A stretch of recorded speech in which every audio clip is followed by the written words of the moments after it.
Hi guys, and welcome to Sofa Gamers. Before we start our interview, I need to share something with you. During the first interview, we had a lot of technical issues, which I think it's pretty common for the first time because this is our very first episode of IVIEWs, a YouTube series where we interview gamers and YouTubers. So we had a lot of problems with our mic. It didn't record the sound. Then the connection through Hangouts was a bit challenging because the image kept coming with some delay. So when adjusting the audio and syncing everything, it was quite interesting to manage. So what we'll probably feel during the interview is that there will be periods where you might see talking like this, but everything is fine. We just try to do the best possible for you to enjoy this interview with LPlays. Without further delay, let's jump into it,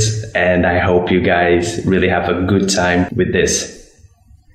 Man, I forgot to ask him what jippers means. Hey everyone, I'm Maximus from Sofa Gamers and welcome to IVIEWs, the YouTube series where we interview gamers and YouTubers. Today is our very first episode and our guest is the one and only LPlays. Thank you. How's it going, guys? Oh, good. Thank you for joining us. My pleasure.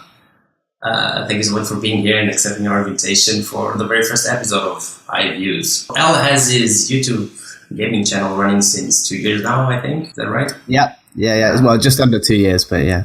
Cool, great. And he recently reached 4K subscribers. Congratulations, yeah, it's been man. Pretty crazy lately. Thank you. So if you go to your channel and watch any of your videos, we can easily get hooked into your true passion for video games. Absolutely, yeah. So tell us, when did it all start? When did you start playing video games?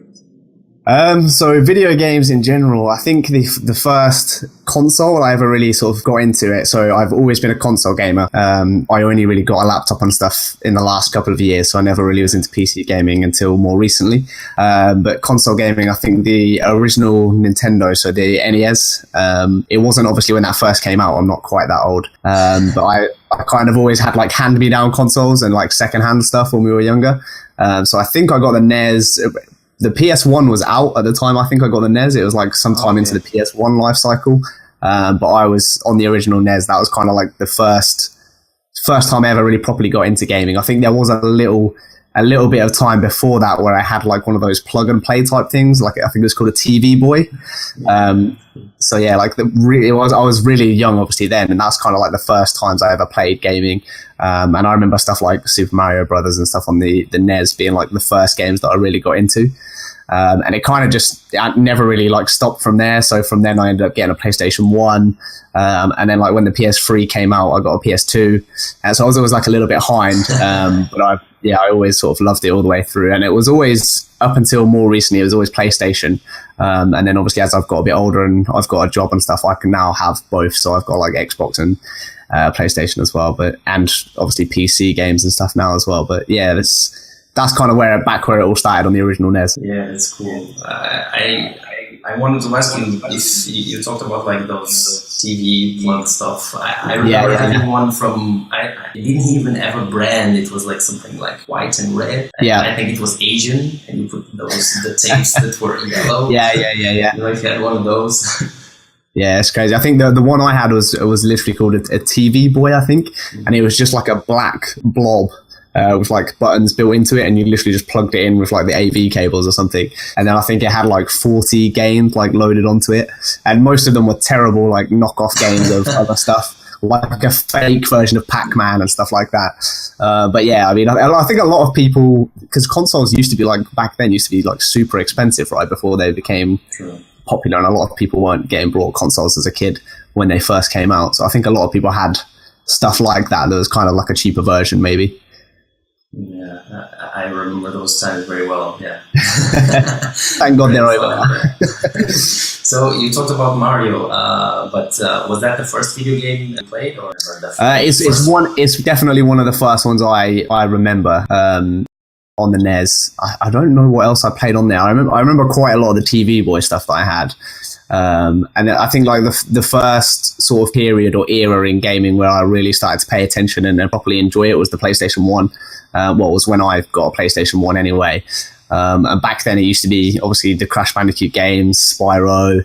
I used to be a huge fan of Tony Hawk's Pro Skater 2 back then. Oh, that one was awesome, yeah. Yeah. I thought Spyro and Crash were definitely like games that I was super hooked on. And it was Crash Bandicoot 3 Warped, I think, was the one that I was like really, really into. I just remember like back at the time, I used to have a babysitter that would look after me, and she'd always come around and like bring that game. And obviously I was too young to be able to do any of the harder levels, so she'd have to do like all the boss battles, but I was just like super hooked on it. And I must have like played through that like 100 times. Like every time she came over, I just wanted to play the same game all the time. But yeah, I mean, those are the kind of like back then it was definitely like platforming was the kind of games that I liked. Yeah, well, that's so cool. You had quite a babysitter. She's actually awesome. Yeah, my mum used to like tell her off for letting me stay up late and play games. She was like my favourite babysitter by far. Wow, that's awesome. You were lucky then. yeah, definitely.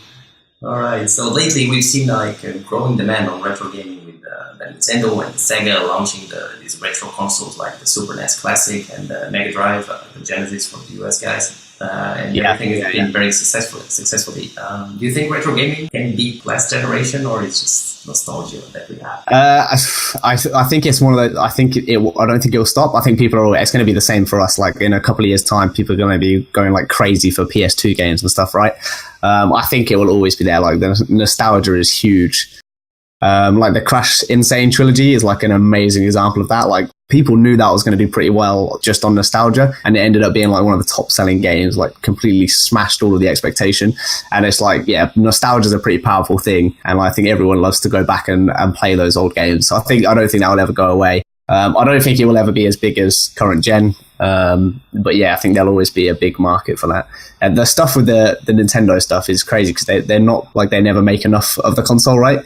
So they're in like super limited numbers. So I think that hypes it up a little bit more as well. But yeah, I mean, if you want to play those games, there's other ways to do it, which are quite easy. So yeah, it's not the end of the world. But I would love to have like a NES Classic and stuff, like a SNES Classic. But I just don't think I'm going to go to the trouble of like paying a scalper loads of money to get hold of one. Yeah, I think they will launch it in September this month. Yeah. I don't know in the UK, but I guess it was priced around 90. I've just resigned myself to not being able to get one because they'll go up for pre-order at some silly time in the morning and then they'll be gone before I wake up. So yeah, that's hopefully we can grab something around.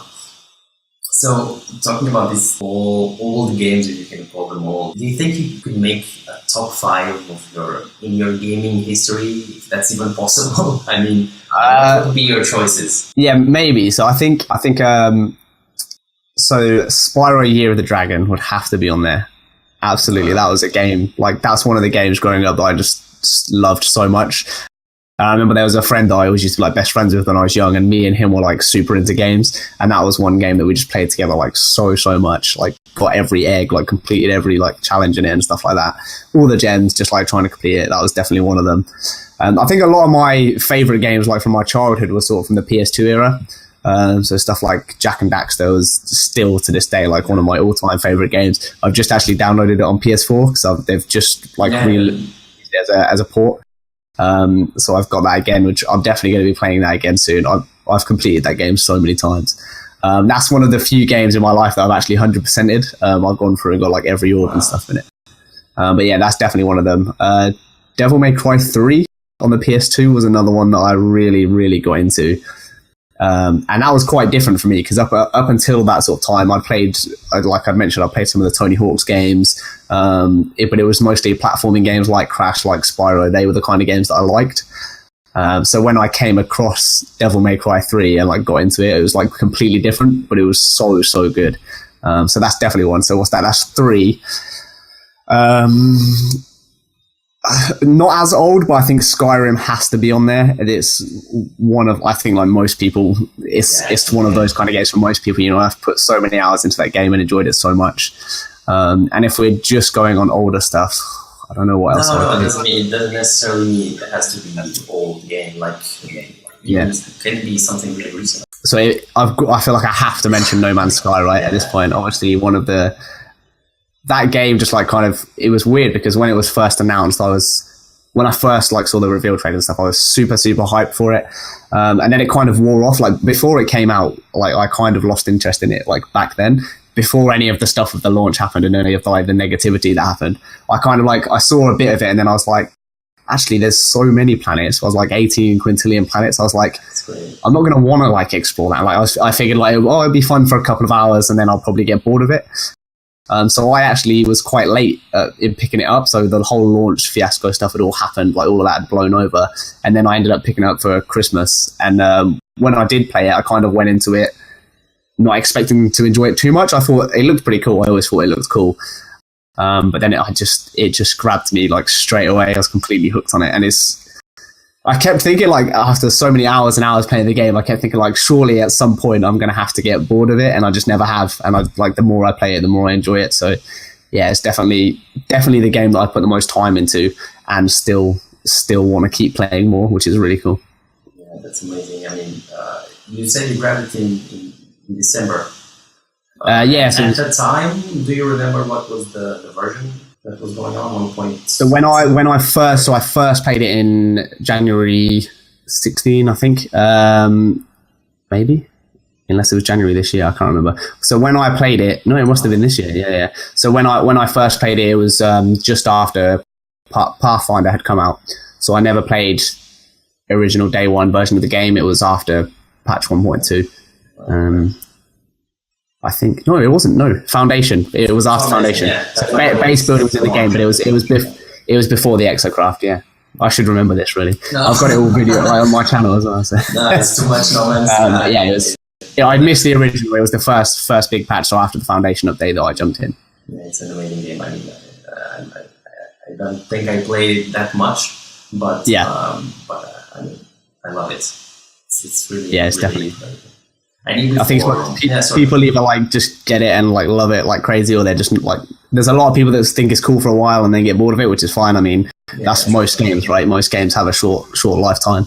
But yeah, I think there are a few people that when you do sort of get into it, that excitement just keeps on coming. So yeah, definitely up there with one of my favorite games of all time for sure. And you played on PS4, right?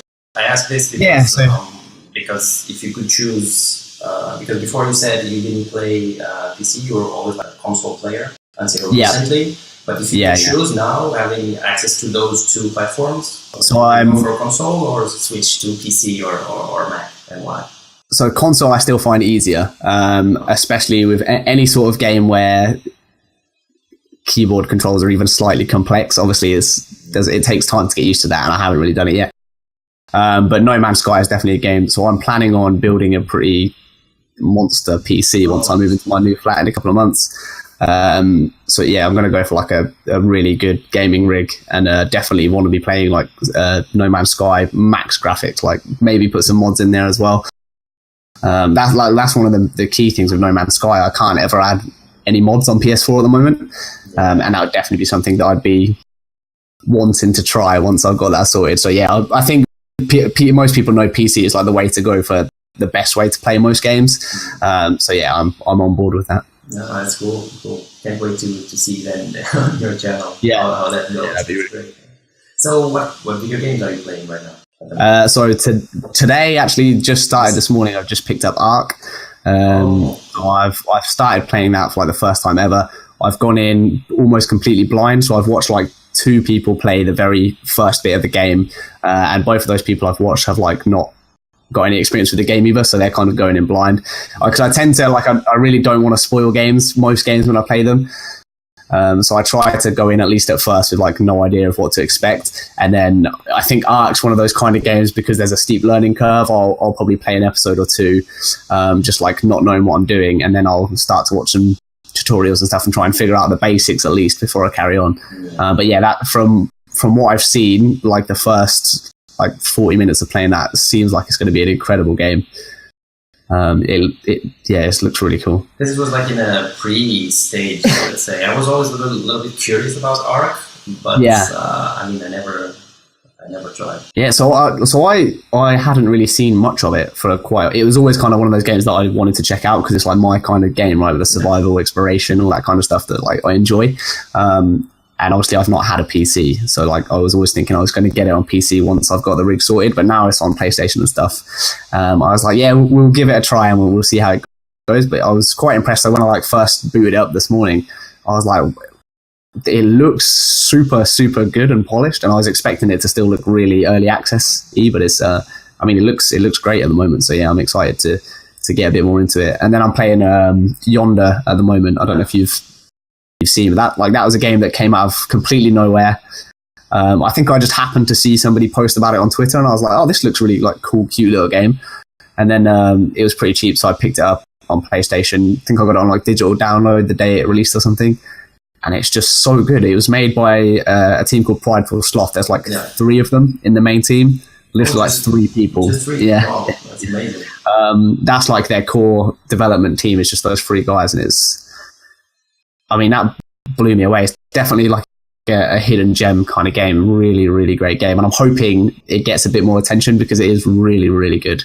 I've just heard good stuff about the other so far. Yeah, like everyone who does play it like genuinely loves it, and I think it's great. It's just obviously it kind of came out of nowhere, very small studio, didn't get like loads of publicity and stuff.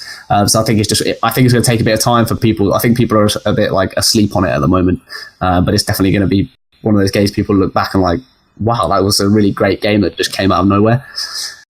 So yeah, that I've just finished Horizon Zero Dawn. Like finally finished it. The story in that game was so good, and obviously like it's one of the best looking games that I've ever seen. I had a bit of an infuriating time near the end. Like I think a couple of episodes back on my series, I accidentally switched it to like the maximum difficulty setting without realizing. So it was on like a video, I'd completely missed it. I was trying to change like something in my menu. I'd like knocked it over to the top difficulty one and didn't notice. So I'd been having like a really tough time for like an episode or 2. I was like, why can't I do this? And then on the final boss, I must have died like 60, 70 times. Wow. And then I was like, and I'd gotten, there's like this shield weaver armor in the game, which is like super overpowered armor that you can get. And I'd gotten that. So I was like, this shouldn't be this hard now. And then I checked the menus and I was like, for God's sake, like I'd left it on. As soon as I changed it back down to normal, I did it first try. I was like, oh, but yeah, apart from that little hiccup of me being terrible at games, yeah, that's been an awesome game. Really good. I was going to ask you something, but I guess you already replied, which was like, what game would you recommend to people to give it a try? But you already listed so many wonderful games that I think Yonder definitely is like the key one of those. I think most of the other games I'm playing, most people know about them, right? Yeah. Horizon, everybody knows about. It's a good game. Most of the older games I've mentioned are like fan favorites as well. But Yonder's definitely one that at the moment I don't think many people are. I think a lot of people haven't even heard of it. Definitely one to check out. If you're playing on PlayStation, you can get it pretty cheap. So just have a look for that. Yeah. It's so worth it. I think last week I grabbed it for $7.99. Yeah, that is so good. So good. So I bought the digital download. I think it wasn't a full price game when it came out. It was like £14 something or £15 I think. So I bought it straight away when it came out. It's worth every penny. I've enjoyed it so much that I went and brought the collector's like physical copy of it as well. I think they did like a limited run games version of it, so I went and got that just because I was like, this is a really great game that I want to have in my collection. So the signature edition. Yeah, that's the one. Yeah, it's beautiful. Yeah, it comes with little extras, right? Yeah. So it comes, I think it's like soundtracks, some other like art and stuff. And I got like a little Groffle medallion coin with it as well, which is pretty cool. Yeah. But yeah, definitely really, really cool little collection. Well, I guess it's a great recommendation for people to give it a try for sure. So, like at the moment, how many hours are you playing per week? So you can calculate that. Yeah. More or less, or per day, I mean. So now that I'm doing the YouTube stuff, it's basically like, so because I work full time in the week, I've got a girlfriend and stuff. I do have a bit of a life outside of games. It's basically like the weekend is pretty much like non-stop, just either playing games or like editing or doing something for my YouTube stuff. So it's pretty full on at the moment, especially since I started putting a No Man's Sky video out every single day. So yeah, a lot of hours going into it at the weekend. I don't really play at all in the week. I just don't have time. Every now and again, I might jump on for like half an hour after work or something if I can, but normally just at the weekends. But that does sometimes mean that I'm having to wake up at like 5 o'clock in the morning before work to like quickly do an upload or get my thumbnail sorted for the day's video or something like that. So yeah, it's a bit crazy, but it's one of those things. Like if I wasn't doing the YouTube stuff, I'd like that's what I like to do at the weekend anyway, just play games. So it doesn't feel like hard work, it's something I enjoy doing. So it's pretty cool. That's cool. Now I something that I hope you say yes. Have you ever had an idea for a video game? Yeah, I've probably had loads that are terrible. The one that like straight away. So the one, it's not really my idea, right? Everybody's had this idea, but like one game I would just love to happen is an open world RPG Pokemon game. So something like a Bethesda Pokemon game would just be a perfect game to make that kind of game from. So I feel like that'd be crazy, like such a huge success. I still don't understand why it hasn't happened yet. Maybe one day it will. More recently, I was thinking quite a lot actually. More recently, so with No Man's Sky, and obviously a lot of people talk about what they wanted the game to be and what it never quite ended up for some people. I always kind of thought a game like No Man's Sky, but obviously No Man's. So what the idea is impossible to actually make. So like, first of all, let me just say that. But like that kind of game with that kind of scale and size to it, but every single world being fully scripted with the sort of level of polish of something like The Witcher or Horizon. So each of those worlds was fully handcrafted by a separate development team, something like that. Yeah. That would just be insanely good. Yeah, maybe one day our procedural generation will get to like that level where it's as good as handcrafted stuff, but yeah, that would be pretty impressive if something like that happened. Yeah, let's hope so. It doesn't take long to happen. Well, that's like No Man's Sky in terms of a game concept and like what they've delivered is like incredibly impressive when you think about like I can't think of any other game similar to that's done that sort of thing. And so this is really like the first testing of the water of that kind of concept. So like it's exciting to think like, in 10 years, 15 years time, what we could do with that sort of idea. So yeah, that gets me pretty excited. It's like endless. It's amazing. Yeah. So when you think about now switching a little bit to purchase and what might hold you back when you think about buying a game, what holds you back? Yeah. What would hold me back? So something if you see like this game is amazing, for sure it will be like kick-ass. I really want to play it, but yeah. So one of the huge ones for me is games that don't have a single player mode. So Titanfall 1 was a great example of that. It was a game that looked super cool to me. Like I love the concept of like huge mecha robots in like FPS type style of game. Sounded awesome, but like for some reason, even if like the multiplayer is more what people enjoy and play, like I have to have a single player mode as well. Even if I'm only going to play it like once and then focus on multiplayer, that really puts me off. It was the same with Star Wars Battlefront when the first one of those launched, didn't have a story mode. Obviously Battlefront 2 is going to have a story mode and that's looking really good. Like I'm really excited about that, but that's definitely one of the things that straight away puts me off. Another one is always online games. Like if there's no offline mode, that really puts me off as well. Because there are some games that have like a single player, but you have to be online to do it, which is like, it doesn't make sense to me. No, they monitor you somehow. I don't know. That's very well why. Yeah, and like my internet at the moment as well, like where I am is pretty bad, so that's probably another reason for that. Like if there's times where, especially if I'm trying to upload a video for YouTube or something at the same time, I just can't play an online game. Like if I try and play Battlefield or something while I'm uploading, my ping goes to like 600 and it's just like I can't play until I'm finished uploading, so that really puts me off. Yeah, totally. Yeah, it's a tough one because I'm quite. The main thing really is just like time to play them all. Like I'm quite bad at. I'll be honest, I'm quite bad at buying a lot of games, even if I never even end up playing them. Like there's so many games that I've got that I'm like, I want to play, but I just have not had a chance to play, and then more games come out and you kind of forget about them. So yeah, I'm pretty bad for just buying games, even if I shouldn't sometimes. So how many do you have in your library? How many games?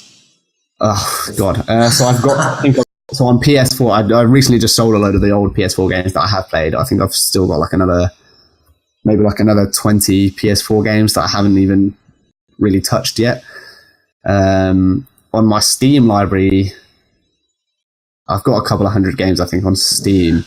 So my girlfriend as well, so she's always played games on like PC. So she's got a massive Steam library, and obviously we can like share libraries on Steam.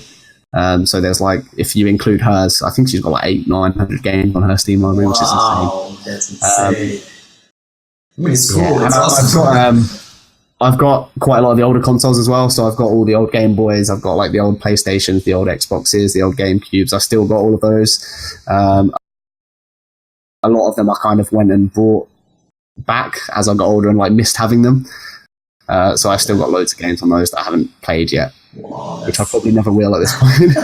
I guess this is a sickness that affects every player, I think. Well, that's it. I mean, they make nice ornaments, right? And they make these bundles and sales all the time. I mean, you're just like, no, this one. Yeah. Just, yeah. Well, digital stuff, like that's definitely, like more recently, the digital stuff. There's so many, like, whenever I look on the PSN store now or something, I see games, I'm like, I've never even heard of this game. Like, I wasn't excited to buy it or something. And I see it and I'm like, oh, it's only a couple of quid. I mean, it looks pretty good.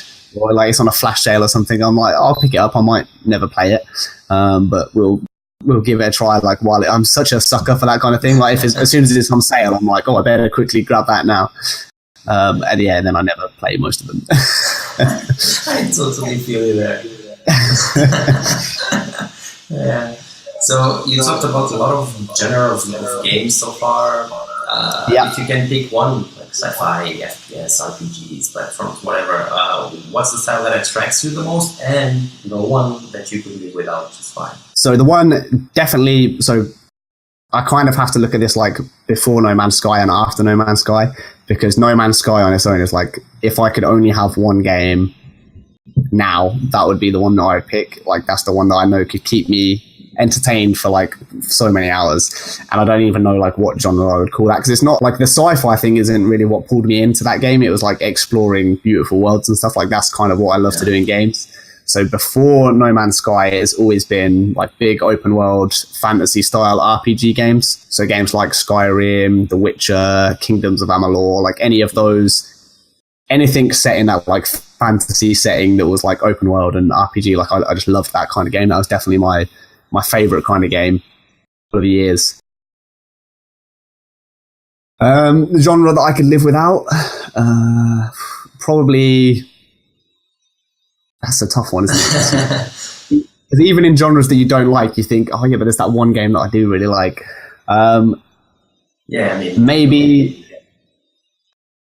Maybe like more puzzle centric games, so stuff like the Portal games and stuff, right? They're huge games that people love, but that's just not really a genre that I like enjoy. The Witness, for example.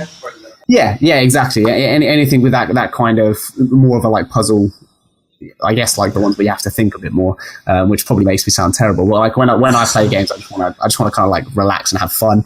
I don't want to spend ages trying to figure out every little puzzle and inevitably have to Google it anyway. I guess. That's probably the genre that I'd rule out. Yeah, that's cool. Yeah, that's definitely one and a very exquisite one. Yeah. So when you upload a lot of content to your YouTube channel, do you stream, or you did it in the past? No, so I haven't streamed at all before. There's two main reasons for that. One, like I said, my internet at the moment is just terrible, like so bad. So I don't think I would actually be able to stream properly at the moment if I tried.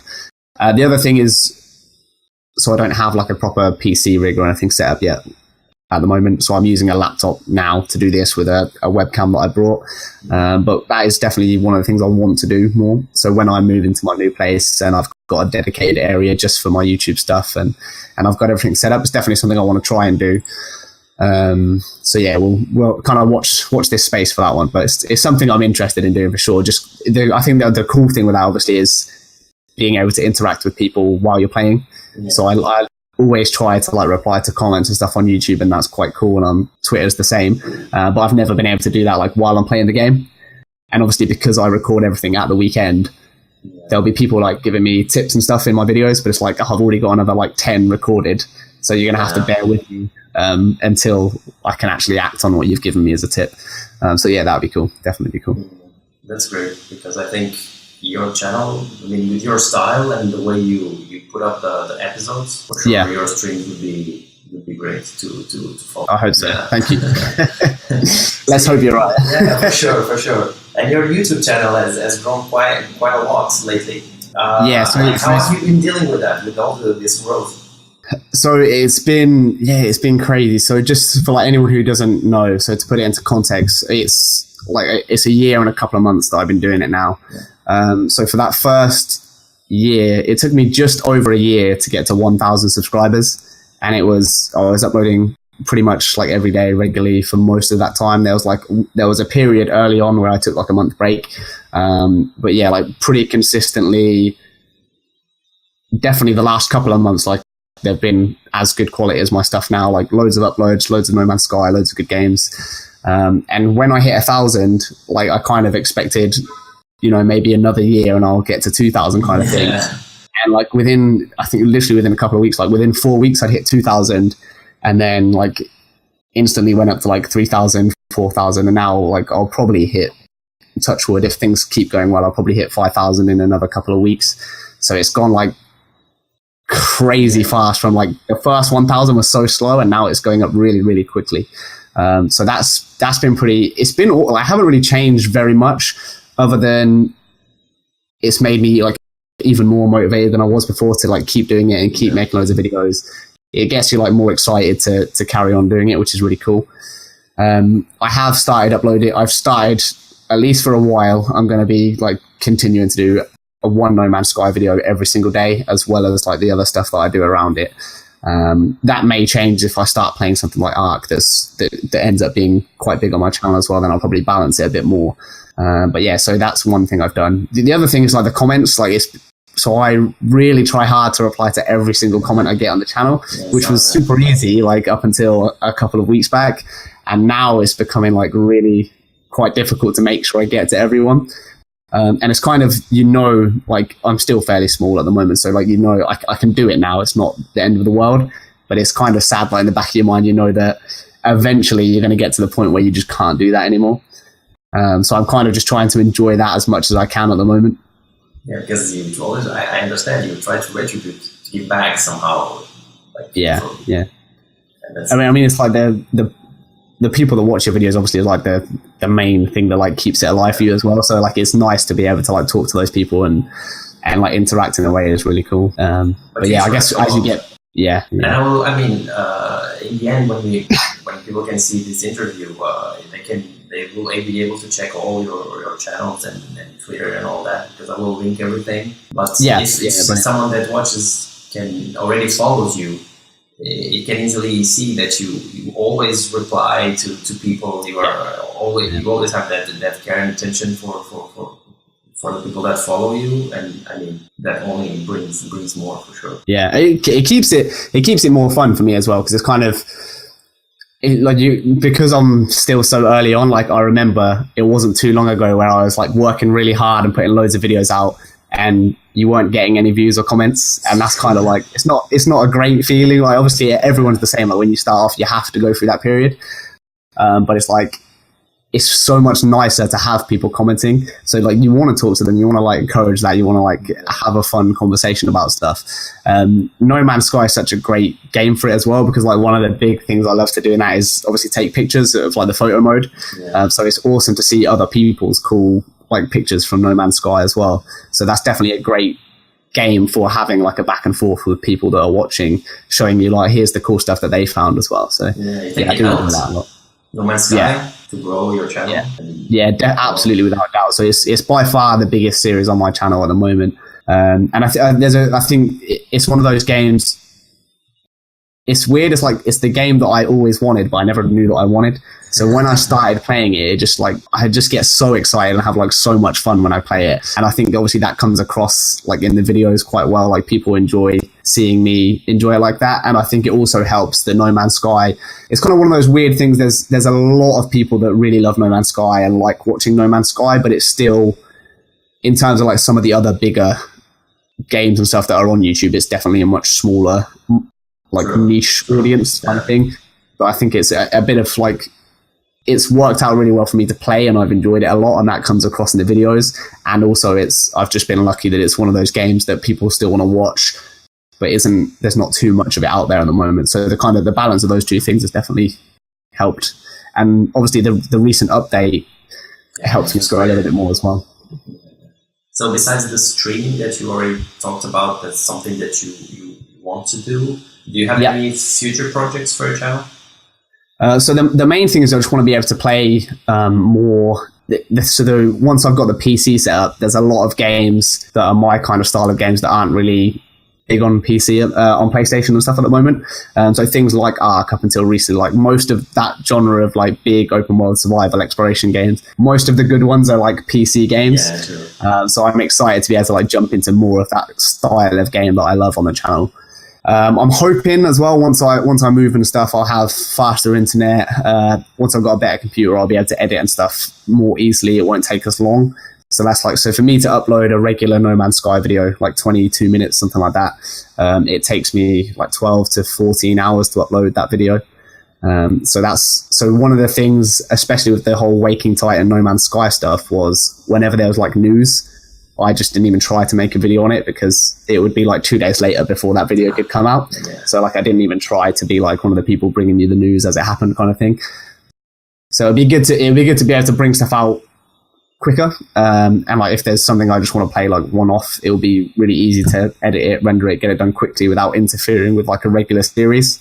Because now at the moment there's games that I'd like to just do like one-off episodes of, but it's like I've got a schedule of other games.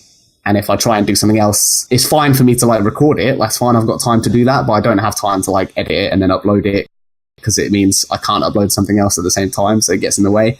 So if there's games like maybe I'd like to play one episode of like Battlefield or something like that, or like Rocket League or something, like just a short, have fun on a multiplayer game rather than do a full series. And it's tough at the moment because if I do that, it's kind of like something else has to give. Sure. Which I don't really want to do. So yeah, that hopefully just more content. I'll be able to put a bit more like time into playing stuff because I won't be spending as much time doing all of the other stuff as well. So yeah, hopefully just an all-round general improvement and making it a bit easier for myself as well. Right. So there's and the streaming. Yeah, and the streaming. I think it will really pump for sure. Yeah. So just like to wrap this up, is there any tip you would give to streamers or YouTubers that are starting out? So the big one for me is definitely like just stick with it because like I say, like it took me a year, and like getting to 1,000 a year is like that's pretty good, right? That's not slow. There's a lot of people that take a lot longer than that to get to 1,000, you know, and it can be a bit of a grind when you first start off. And a lot of the time people think, nobody's watching my stuff, so it's not good. They're not enjoying it. And it's like that. So no matter how, like who you are, your earlier videos, there's going to be some that are not as good. It's going to take you a long time to like get into the rhythm of it. Like for me, I was super nervous when I first started doing it, and you kind of like, I didn't even realize at the time. So I thought I was doing okay. And it's like now when I go back and watch some of my early videos, I'm like super, super quiet. I'm talking really slowly. I'm like, I don't sound excited, and it's just because I was super nervous doing it. And it's like you notice the more you do it, the more comfortable you come doing it, and it takes a long time for your personality to kind of come through. And when you start to do that, like that helps you to grow as well. But the other thing is like once you do start to grow, it really does. For me, it certainly seems to kind of like snowball quite quickly. So just like stick with it. If you're like one of these people that's just starting out, don't give up because you're not getting loads of views. Like that will come if you keep doing it and you're making good quality content. Like you've got a good mic, your audio sounds fine, you're working hard at it, and you're bringing out stuff consistently. You will eventually get to a point where you start to break through. So just don't give up if you actually enjoy doing it. Yeah, it kind of compounds, starts to compound. Yeah, absolutely, and that's it. I mean, it can feel like it's not going to happen. There was definitely times when I was like starting out, like even like months and months into it, I was kind of like, it's not really going anywhere. There'll be times where it's like been a couple of weeks and you might have only got like 1 or 2 extra subscribers, and you're like, this is, or like the worst thing is like when you're really small, like sometimes you lose a subscriber and like you see that and you're like, oh no, like I'm getting worse. Like what's happening? Yeah, like people hate watching the stuff now, and it's just you've really just got to stick with it, and you'll find an audience of people that enjoy what you do.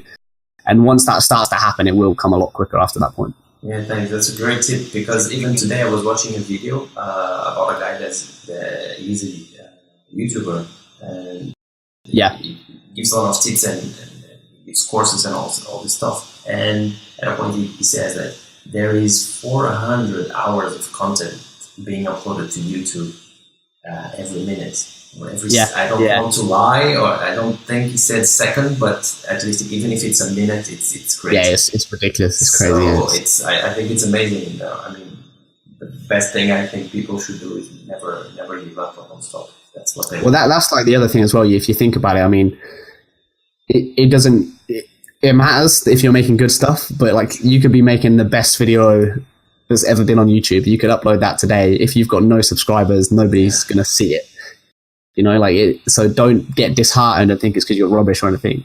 It takes some luck, a lot of time, and a lot of hard work to get to a point where you start getting seen at all. And then, I think that's the main thing. That early part is so hard, but once you get there, then you can start to grow, and it becomes a lot easier. Yeah, that's good. Well, thank you so much for your time. Thank you so much for that's fine. Thanks for having me on. I think it was amazing. It went a little bit more than expected, but for me, that's only a good thing. Yeah, it's completely fine for me. Yeah. All right. Thank you so much for being here today. Cheers. Thanks, guys. Okay. Thank you, guys. And that's a wrap, guys. I hope you enjoyed this interview with LPlays. If you did, remember to subscribe to our channel, smash that bell button so you can get notified whenever we upload new content to the channel, and see you soon, very soon I hope, for our next IVIEWs. Until then, take care, have a great day. If you don't follow LPlays yet, or if you don't know who he is, I really recommend that you jump into the description of the video and follow his channel. Check his Twitter account, because he always interacts a lot with his subscribers. He gives the most that he can to make you have a great time. So please check the description of the video, go through all his channels and subscribe to his work.